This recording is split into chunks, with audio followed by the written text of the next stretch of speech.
wabarakatuh. Perkenalkan, kami dari mahasiswa Sekolah Tinggi Agama Islam, Prodi Manajemen Dakwah semester 5. Kami izin berkunjung ke sini Pak karena ingin memenuhi tugas mata kuliah manajemen haji dan umroh. Apakah Bapak bersedia untuk kami wawancarai untuk memenuhi tugas mata kuliah kami semuanya Pak? Insyaallah. Semuanya perkenalkan, saya Majidah Nurul Manwa. Saya Monika Yase. Saya Ayah Radit Warumu. Saya Ketua Nurul Manwa.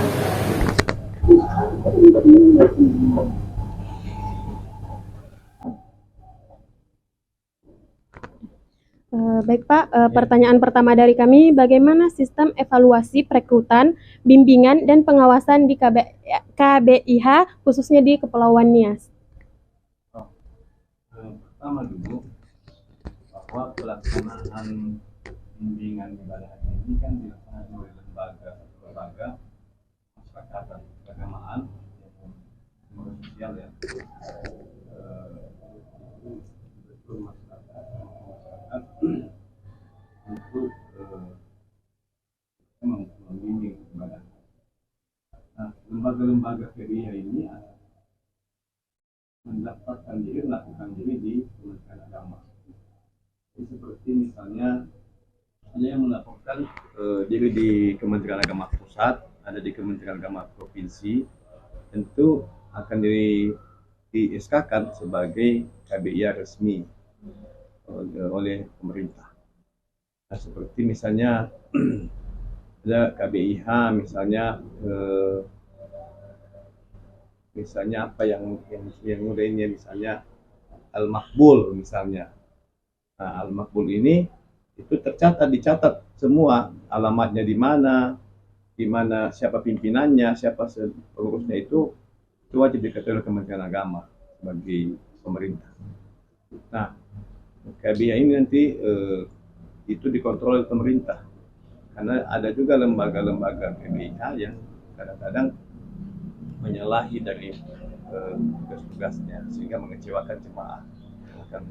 Itu jemaah umrah yang akan berangkat umrah di sana. Berarti KBIH itu sendiri adalah golongan sekolah masyarakat yang lalu mendaftarkan dirinya secara resmi kepada pemerintahan ya Pak. Pertanyaan selanjutnya akan disampaikan oleh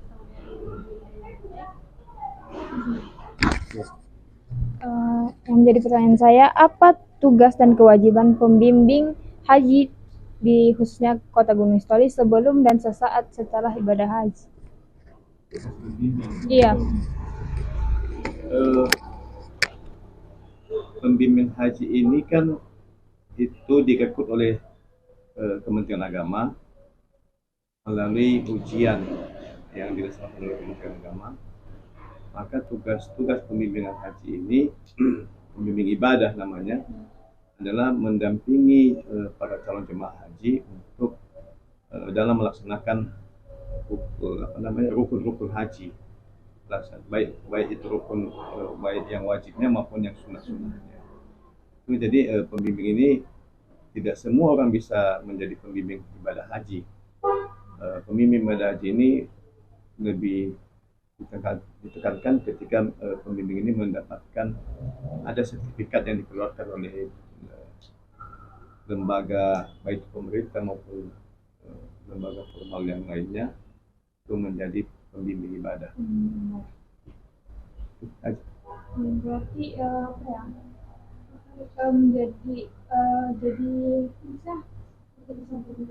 menjadi seorang pembimbing lembaga pembimbing ibadah haji ini berarti mempunyai beberapa syarat. Syaratnya terutama dulu sudah pernah haji.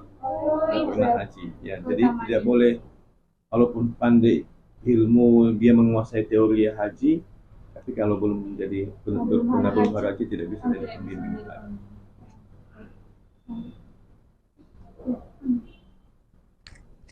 Baik Pak, pertanyaan selanjutnya, kan di pelayanan haji ini, haji dan umroh ini ada Siskohat.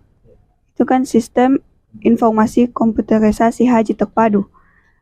Itu kan platform digital yang dirancang untuk mengelola seluruh aspek penyelenggaraan haji. Jadi bagaimana ketika di dalam Siskod itu terdapat beberapa kendala, bagaimana cara mengatasinya, Pak? Pertama dulu, Siskod ini kan sistem informasi komputerisasi haji terpadu. Ini di kabupaten kota, dia berfungsi untuk sebagai tempat mendaftarkan calon jamaah haji. Setelah jamaah haji ini melunasi setoran awal hajinya, dana awal hajinya di bank yang telah ditetapkan oleh pemerintah, seperti BNI, Bank Sumut, kemudian BRI, dan lembaga-lembaga yang telah ditetapkan pemerintah. Nah, setelah itu kan, setelah selesai menyetorkan setoran awalnya itu, didaftarkan di bank setempat, maka calon jamaah itu akan membawa ke Siskohat untuk divalidasi.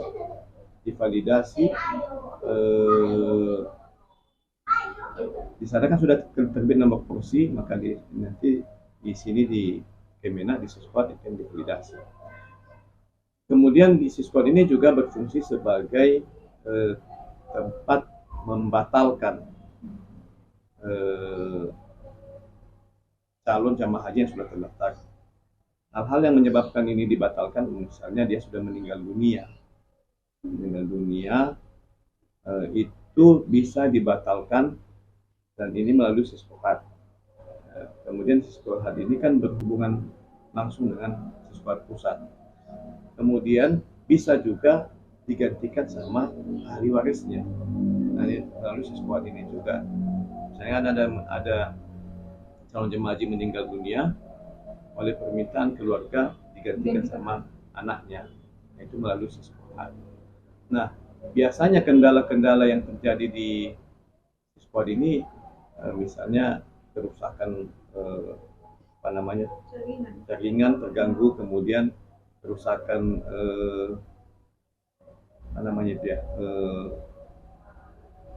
komputernya misalnya, karena dia Siskohat ini langsung telah tersistem ya, sudah ada perangkat-perangkat yang sudah diatur kian oleh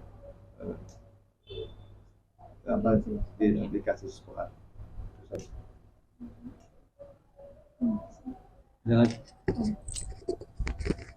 Baik, izin bertanya, Pak. Dari semua yang pertanyaan teman-teman saya itu kan sudah meliputi tentang pertanyaan administrasi, serta bagaimana cara-cara kita mendaftar ketika kita ingin menjadi jamaah haji ataupun umroh. Nah, pertanyaan saya itu, Pak, apakah dalam penyelenggaraan haji dan umroh ini kan itu membutuhkan biaya atau dana yang cukup besar. Nah, seperti yang saya tahu juga sebelum-sebelumnya bahwa ada sistem bayar di awal atau mungkin bayar secara lunas. Nah, bagaimana sistem keuangan dalam sebagai kita jamaah haji itu dalam melaksanakan ibadah haji itu, apakah memang betul ada sistem cicil atau bayar duluan atau mungkin sistem bayar lunas sekaligus? Terus bagaimana dengan kuota-kuota haji atau umroh kita khususnya di Kota Gunung Sitoli ini? Apakah memang sudah terbatas atau mungkin sudah dijangkau dari pusat Siskohat tadi, Pak? Baik, untuk tadi pertanyaannya tentang sistem keuangan haji ya. Untuk seorang calon jemaah haji, ketika dia mau menjadi calon jemaah haji, untuk mendapatkan nomor kursi namanya, masuk dalam waiting list daftar tunggu, maka dia pertama harus sudah melunasi setoran awal. Namanya setoran awal dana haji itu 25 juta rupiah. 25 juta ini dia setorkan atau ke bank yang telah ditetapkan oleh pemerintah, seperti Bank Sumut misalnya. Nah, ada juga seorang calon jemaah haji karena tidak punya uang 25 juta sekaligus, dia menabung. Itulah namanya bank tabungan untuk ongkos naik haji (ONH). Nah, itu tidak membuat seseorang yang membuka tabungan hajinya tidak membuat dia mendapatkan nomor porsi. Ketika dia membuka tabungan dengan misalnya menyetorkan dana awal, misalnya 1 juta, sampai nanti pada saat limitnya 25 juta, baru dia bisa terbit setoran awalnya. Ini dianggap satu setoran awal 25 juta ini barulah terbit nomor porsinya. Nomor porsi inilah yang bisa kita cek nanti, ada 10 digit, itu bisa kita cek kapan kita berangkat. Sepanjang belum terbit ini, maka ini dianggap kita masih menabung. Tapi kalau sudah terbit ini berarti kita sudah melunasi setoran awal haji 25 juta, terbit nomor porsi, maka kita bisa kita cek di website Kementerian Agama Haji. Iya, nomor porsi itu tahu kita, saya berangkat tahun 2030 sekian misalnya. Atau kita bisa melihatnya di aplikasi Play Store, kita bisa download di Kemenak, Play Store Kemenak, di Play Store, yaitu aplikasi pusaka. Aplikasi pusaka Kemenak itu bisa kita cek nanti nomor porsi yang sudah kita dapatkan setelah kita melunasi uang setoran awal tadi. Nah, setelah anggaplah kita sudah melunasi setoran awal ya, sudah terbit nomor porsi. Ketika kita misalnya berangkat, kita cek nomor porsi, kita berangkat 2030 misalnya. Nah, pada saat musim haji 2030 ini ditetapkan oleh pemerintah setelah dibahas dengan Dewan DPR, maka ditetapkan dana haji misalnya untuk tahun ini adalah 50 juta misalnya. Maka kita sisa dari ini, kekurangan dari 50 juta ini yang 25 juta, berarti tinggal 25 juta lagi. Inilah yang kita lunaskan pada saat itu. Kalau kita tidak punya uang untuk melunaskan, maka kita akan ditunda keberangkatan kita tahun depan. Tapi kalau kita mampu melunaskan, maka kita akan berangkat pada tahun yang telah ditetapkan itu 2030. Nah, untuk mengecek ini namanya itu seperti itu, misalnya itu calon jamaah haji Kabupaten Nias itu berangkat mulai 2030. Sementara kalau Gunung Soli itu di Kemenak Kota Gunung Soli itu kan hampir tiap tahun berangkat, karena dulu jamaah haji Kota Gunung Soli ini terdaftar di sini karena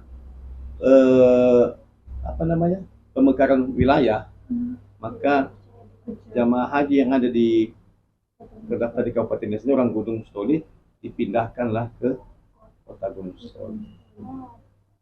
Nah, untuk tahun ini kuota jamaah haji reguler adalah 221.000 jamaah haji. Ada juga, jadi ada jamaah haji ini, ada jamaah haji reguler, yaitu masyarakat seperti kita ini yang mempunyai 25 juta setoran awalnya, kemudian berapa nanti ditetapkan itu yang ada. Juga haji plus, jamaah haji plus ini itu biaya hajinya 100 juta ke atas, 150 ke 200 juta. Ada juga haji Froda namanya. Froda itu sudah mencapai 500 juta ke 1 M miliar. Nah, tentu bedanya adalah tentang pelayanan jamaah hajinya. Dia misalnya tempat pemondokan mereka, makanan mereka yang plus ini, dan waktunya pun dia bisa itu dilaksanakan oleh bukan pemerintah lagi yang melaksanakan, tapi KBIH ini yang melaksanakan haji Froda dan haji plus ini. Kecuali haji reguler itu oleh pemerintah. Baik Pak, seperti yang kita tahu kan Pak, dalam pelaksanaan haji ini kita mengurus banyak orang. Nah, pasti dalam mengurus banyak orang itu ada aja masalah-masalah atau problem-problem yang di luar kendali kita. Nah, pertanyaan saya, apa saja problem-problem yang sering dihadapi dan bagaimana para pemerintah untuk menanggapi permasalahan-permasalahan tersebut? Iya, ketika kita mengurus jamaah haji ini, mulai dari kabupaten sampai ke provinsi, kemudian ke embarkasi, kemudian embarkasi berangkat ke Mekah atau ke Jeddah atau ke Madinah, itu kita memang harus ekstra untuk mengurus para jemaah haji ini, karena banyak, terutama ada juga lansia, dan ini harus kita menjadi fokus perhatian Kementerian Agama untuk lansia-lansia ini, bagaimana mereka ini bisa terlayani. Namun apapun yang kita lakukan dengan maksimal itu tidak mungkin bisa memuaskan jamaah haji, pasti ada aja kekurangan. Banyak hal-hal yang kadang ini terus diperbaiki oleh Kementerian Agama. Misalnya permasalahan jamaah haji ini kan misalnya tentang transportasi. Kadang-kadang tidak tertibnya calon jamaah haji ini yang bukan busnya dia naik di bus yang bukan busnya, kan begitu. Kemudian begitu juga di hotel, tempat hotelnya, itu juga kadang-kadang bukan tempat pemondokannya, berebut untuk ini. Nah, inilah pemerintah ini setiap tahun di musim haji ini menerima atau membuka rekrutmen petugas haji yang menyangkut tentang petugas transportasi, petugas akomodasi, petugas konsumsi, dan petugas ketua kloternya. Nah, ini semua nanti, dan di sana juga ada dakar daerah kerja yang bisa kemudian saling berkoordinasi antara para petugas haji ini, sehingga semaksimal mungkin bagaimana jamaah haji ini bisa terlayani, baik dari segi konsumsinya, dari segi transportasinya, hotelnya, dan sebagainya. Dan kadang-kadang banyak memang jamaah haji ini yang sudah disampaikan masih juga ya gitu ya. Lalu kan Pak, mengenai permasalahan siskohat tadi, nah apakah sistem siskohat ini sudah mencakup sistem pendaftaran administrasi jemaah haji dan umroh? Nah, kalau lalu kan Pak, mustahil ketika sistem siskohat tadi jaringannya terganggu, nah apakah ada opsi lain yang akan kita jadikan tempat untuk pendaftaran kita sebagai jemaah haji dan umroh itu? Apakah ada sistem lain yang akan kita kunjungi selain siskohat tadi? Jadi begini, pendaftaran jamaah haji itu adalah di bank yang telah ditetapkan. Kita di sini memvalidasi. Jadi misalnya apa yang disiapkan di situ, misalkan ada KTP, kemudian surat dan awalnya 25 juta, itu semua di bank yang telah ditetapkan. Kemudian setelah itu nanti dia akan membawa ada lembaran kertas yang nanti dibawa dari bank itu, dibawa ke menjadi siskohat. Itulah kita validasi. Nah, kalau misalnya terganggu jaringan hari ini, mungkin beberapa jam lagi akan kita tetap kita proses, walaupun mungkin terganggu jaringan pada jam ini ya, bisa jam berikutnya kan. Tapi yang menjadi masalah ini, kalau dia sendiri nggak masalah, tapi ketika misalnya dia suami istri, kalau misalnya yang satu ini tervalidasi sementara istrinya tidak tervalidasi, ini bisa membuat jarak keberangkatan mereka berbeda. Nah, inilah kadang-kadang yang diantisipasi, baik juga ketika mendaftar di bank, itu juga harus bersama-sama dan harus pastikan jaringan kondisi bagus. Jangan nanti terdaftar satu tidak. Ini membuat 1-2 detik saja, 2 menit saja terjadi jarak itu, mengakibatkan bisa jauhnya jarak mereka. Meskipun nanti bisa kemudian diurus untuk bisa, karena itu mahramnya. Nah, tapi kan pada saat, bahkan kadang-kadang ada yang sudah saling mau janjian lah, misalnya bukan suami istri, tapi mungkin janjian mau sama-sama berangkat, bisa juga terjadi hal yang sama, terjadi jarak. Iya.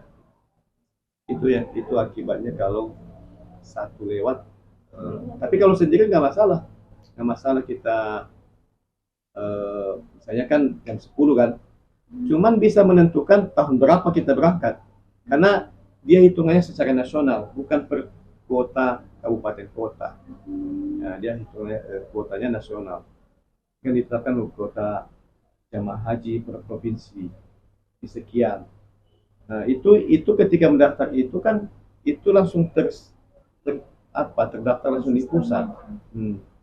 Jadi bisa nanti si A dan si tahun 2031 mungkin si B 2032.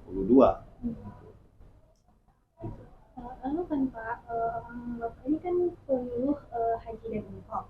Nah, apakah orang Bapak itu melakukan yang namanya pelayanan ke masyarakat, mungkin berkunjung ke masing-masing masyarakat atau suatu daerah untuk menarik perhatian mereka sebagai untuk menjalankan ibadah haji dan umroh.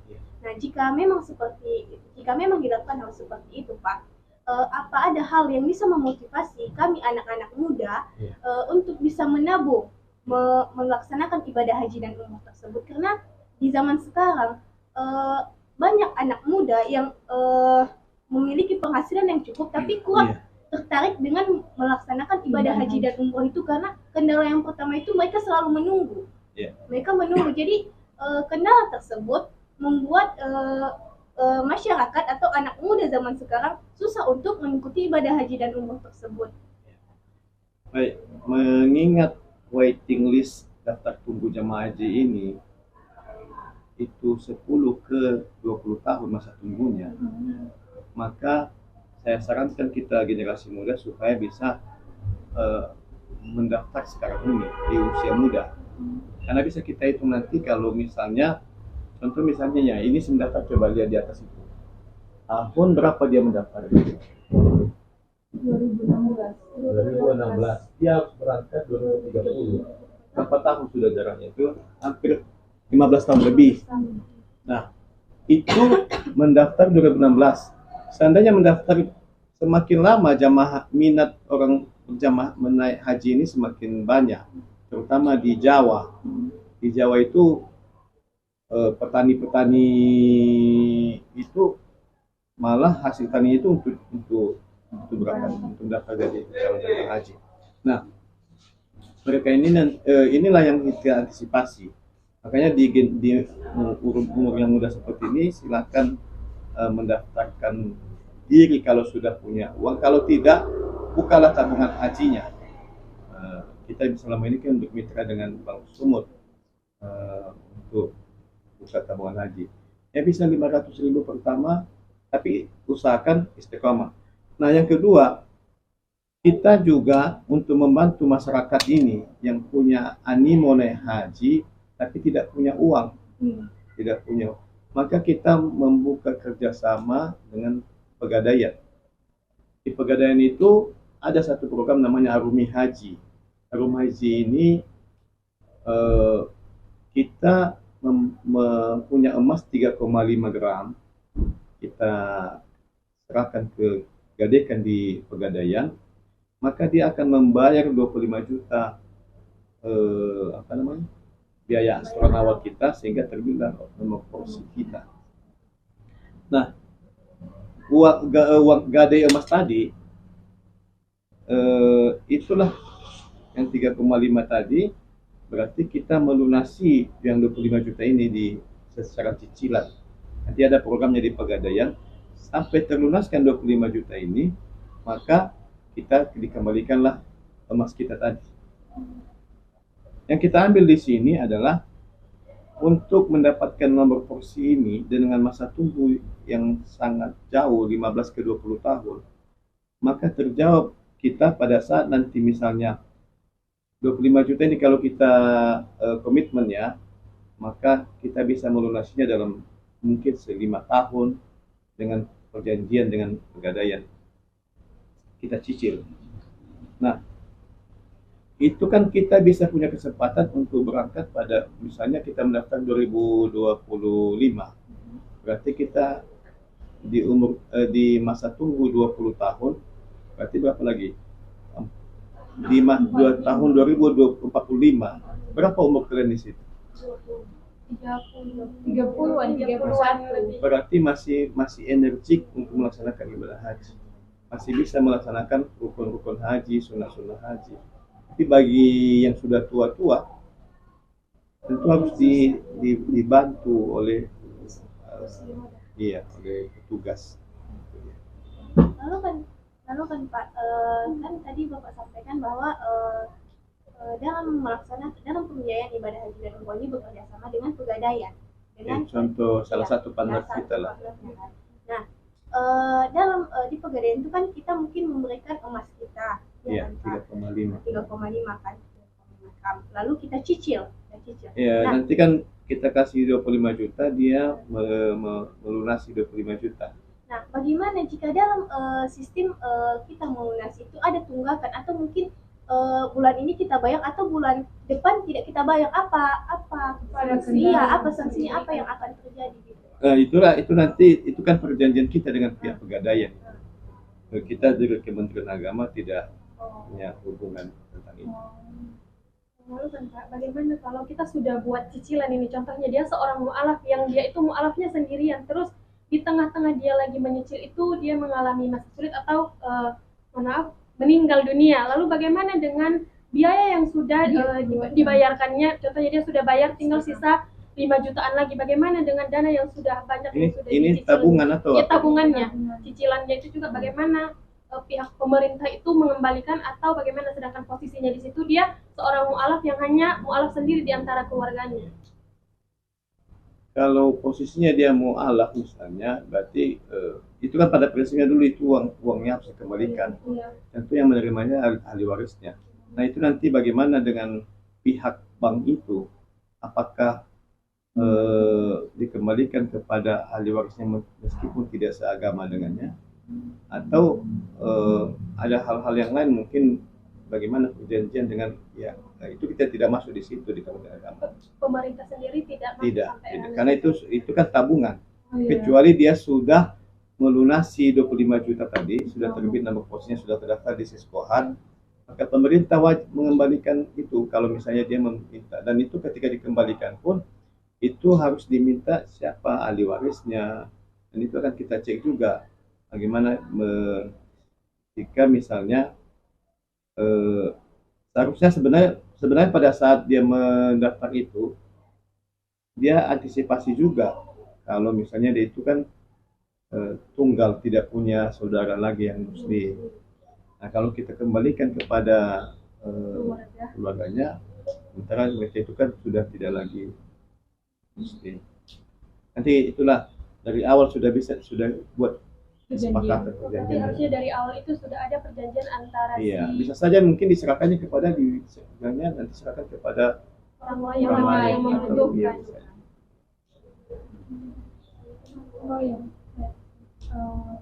Bagaimana jika suatu lembaga melakukan kesalahan, sebenarnya dia membuka lembaga ibadah haji dan umroh nih. Jadi ada beberapa orang yang sudah membayarkan ke dia. Apakah jika lembaga itu melarikan uangnya, bagaimana kebijakan pemerintah terhadap itu? Pertama dulu Kementerian Agama akan mencabut izin KBIA itu ketika itu bermasalah. Maka ketika dicabut maka dia tidak bisa berproses lagi kan. Yang kedua itu kan akan kita membantu para calon jamaah ini itu melaporkan ke pihak yang berwajib itu di proses hukum. Jadi apapun kemanapun dia kan itu tugas pihak yang berwajib akan memprosesnya. Secara tugas Kementerian Agama kita akan mencabut izin KBIA tersebut, dan ketika dicabut tidak bisa berproses.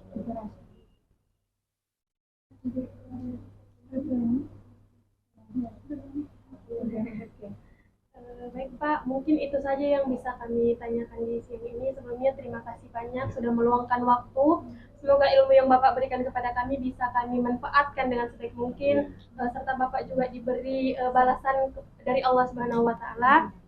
Untuk itu kami pamit undur diri dulu Pak. Aku Amit Tarik. Wassalamualaikum warahmatullahi wabarakatuh. Waalaikumsalam.